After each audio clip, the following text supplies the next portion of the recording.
अस्सलाम वालेकुम नाज़रीन, मिल्ली वॉइस के खुसूसी बुलेटिन आलमी शब-ओ-रोज़ में आपका इस्तकबाल है। मैं अब्दुल वहाब।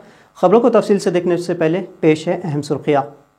मेवात के गुरुग्राम में मस्जिद पर फसादियों का हमला, नायब इमाम मस्जिद शहीद, अब तक 5 अफराद हलाक। जयपुर ट्रेन में RPF जवान की दहशतगर्दी की हर जाविये से हो जांच, अवामी मुतालिबे में जोर। मणिपुर वाक़े में सुप्रीम कोर्ट का सॉलिसिटर जनरल से तल्ख सवाल पूछा, पुलिस वालों पर क्या हुई है कार्रवाई। ट्रेन में नमाज अदायगी पर भी शरपसंदी, नौजवानों ने पढ़ा हनुमान चालीसा। और भारत में 3 साल में 13 लाख से ज़ायद ख़वातीन हुई लापता, वज़ारत दाखिला की रिपोर्ट में किया गया एतराफ़।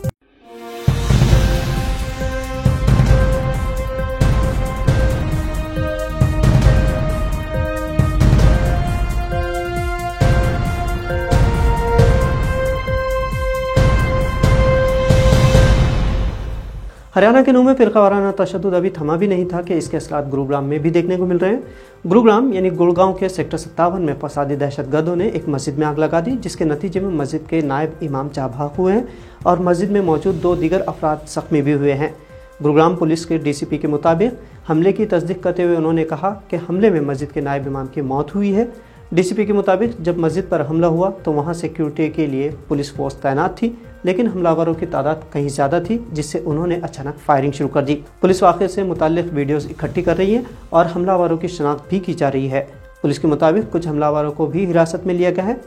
इससे कबल नूह में पीर को हुए फ़िरक़ावाराना तशद्दुद में कम अज़ कम 5 अफराद हलाक और मुतअद्दिद ज़ख्मी हुए थे, जिसमें 3 होमगार्ड्स भी शामिल थे। ये तशद्दुद उस वक्त भड़का था जब विश्व हिंदू परिषद की जानिब से शोभा यात्रा निकाली गई थी। इस दौरान मुबैना कई तौर पर मुसलमानों के कातिल मोनो मानेसर की मुबैना मौजूदगी का पता चला। इस वक्त नूह में सूरत हाल संगीन है। कशीदा माहौल की वजह से शहर वीरान है। शहर में दफ़ा 144 नाफिज की गई है।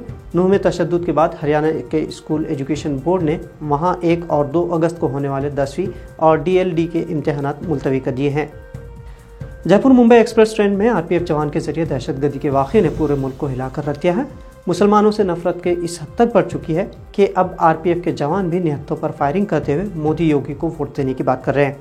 हालांकि फायरिंग के इस वाक़े में RPF के ASI समेत 3 मुस्लिम अफराद जाँ बहक हुए हैं, लेकिन मीडिया ने सिर्फ कांस्टेबल के नाम को हाईलाइट किया है, जबकि मुस्लिम अफराद के नाम भी देने से गुरेज किया गया है।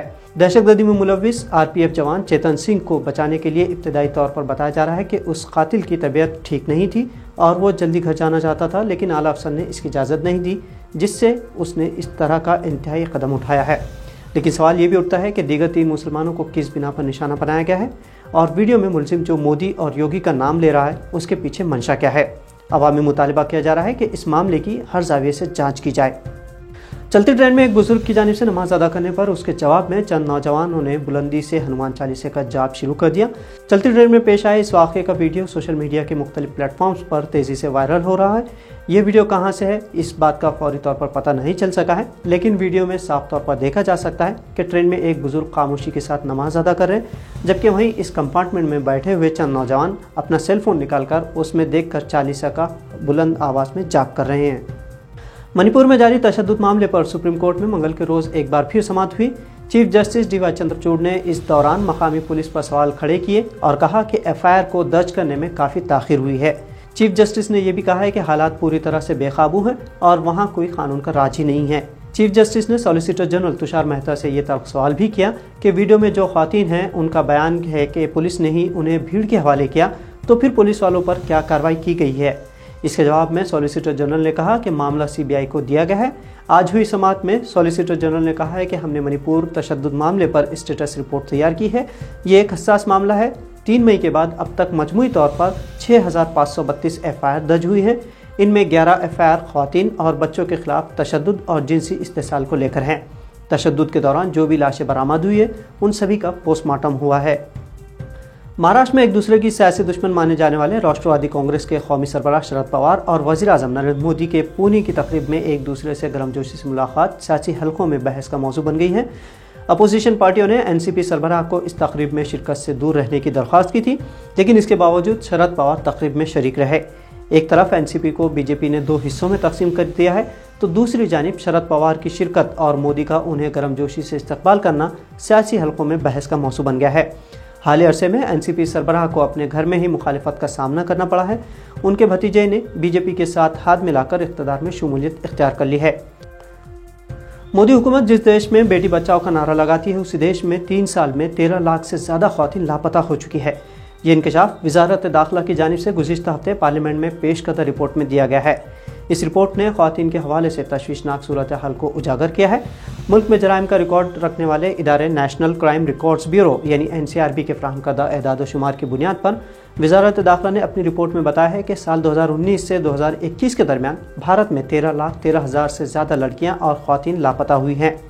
रिपोर्ट में कहा गया है कि 18 साल से ज़्यादा उम्र की लापता होने वाली ख़वातीन की तादाद 10,61,648 है, जबकि 18 साल से कम उम्र की 2,51,430 लड़कियां भी लापता हुई हैं।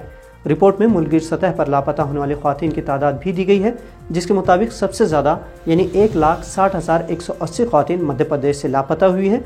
बीजेपी की हुकूमत वाली इस रियासत से 3 साल के दौरान 18 साल से कम उम्र की 38,434 लड़कियां लापता हुई हैं। रिपोर्ट्स के मुताबिक तृणमूल कांग्रेस की हुकूमत वाली रियासत मगरबी बंगाल दूसरे नंबर पर है, जहां लापता होने वाली ख़वातीन और 18 बरस से कम उम्र की लड़कियों की तादाद 1,56,905 थी। पिछले 3 सालों में महाराष्ट्र में 1,87,400 ख़वातीन और 18 साल से कम उम्र की 13,033 लड़कियां लापता हुई हैं। और नाज़रीन, अब कुछ आलमी बरोज़ की झलकियाँ। डेनमार्क के वज़ीर ख़ारजा का कहना है कि कुरान की बेहुरमती के अहम मनफी नताइज हो सकते हैं। डेनमार्क और स्वीडन में हालिया हफ्तों में कुरान सूची के वाक़यात ने मुतअद्दिद मुस्लिम मुल्कों को नाराज़ कर दिया है। डेनमार्क की हुकूमत कोई ऐसा कानूनी रास्ता तलाश कर रही है जिससे हुकाम सिफारत खानों के बाहर मुजाहिरीन को मुसलमानों की मुक़द्दस किताब कुरान को जलाने से रोक सकें। डेनमार्क के वज़ीर ख़ारजा ने कहा है कि डेनमार्क हुकूमत कुरान सूची जैसे वाक़यात को रोकने के लिए मुदाखलत की गुंजाइश के इम्कानात तलाश कर रही है। ये खबर ऐसे वक्त पर सामने आई है जब कई मुस्लिम ममालिक ने हालिया हफ्तों में डेनमार्क और स्वीडन में होने वाले मुजाहिरों के दौरान कुरान सूची के वाक़यात पर सख्त एहतजाज किया है। मिस्र के शेख उल अज़हर ने इस उम्मीद का इज़हार किया है कि गैर इंसानी और गैर मुहस्सिब वाक़े के ख़िलाफ़ मुसलमानों का मुश्तरका मौक़िफ़ मुसलमानों को मुश्तरका दुश्मन के मुकाबले में मुत्तहद करने के लिए एक अहम महरिक और सबब बन जाएगा। शेख उल अज़हर ने कहा कि एक बार फिर तमाम अरब और इस्लामी अक़वाम से दरख्वास्त है कि वो खुदा और उसकी मुक़द्दस किताब की हिमायत में स्वीडिश और डेनिश मसनूआत का बाइकॉट जारी रखें और दुनिया के तमाम आज़ाद मनुष्य लोगों से इस अहम इक़दाम के लिए अपीलें करें। उन्होंने कहा कि किताब खुदा की बेहुरमती करने वाले मुल्कों पर पाबंदी आयद ना करना उन मुजरिमों की हौसला अफजाई करना है जिनकी किताब खुदा और दीन इस्लाम से दुश्मनी ज़ाहिर हो चुकी है, और इस मसले को नज़रअंदाज करना बेहुरमती करने वालों के मुसलसिल जराइम और उनकी हिमायत का सबब बनता है। शेख उल अज़हर ने इस बात पर भी जोर दिया है कि हमें हर उस शख्स के खिलाफ खड़े होना चाहिए जो मुसलमानों और उनकी मुक़द्दसात की तौहीन करना चाहता है। तो नाज़रीन, ये थी मिल्ली वॉइस की भारत और दुनिया से मुख्तसर लेकिन मुनफरिद और अहम तरीन खबरों को शेयर करते हुए मिल्ली वॉइस चैनल को सब्सक्राइब करना ना भूलें। अब अब्दुल वहाब और मिल्ली वॉइस टीम को दीजिए इजाज़त। अल्लाह हाफ़िज़।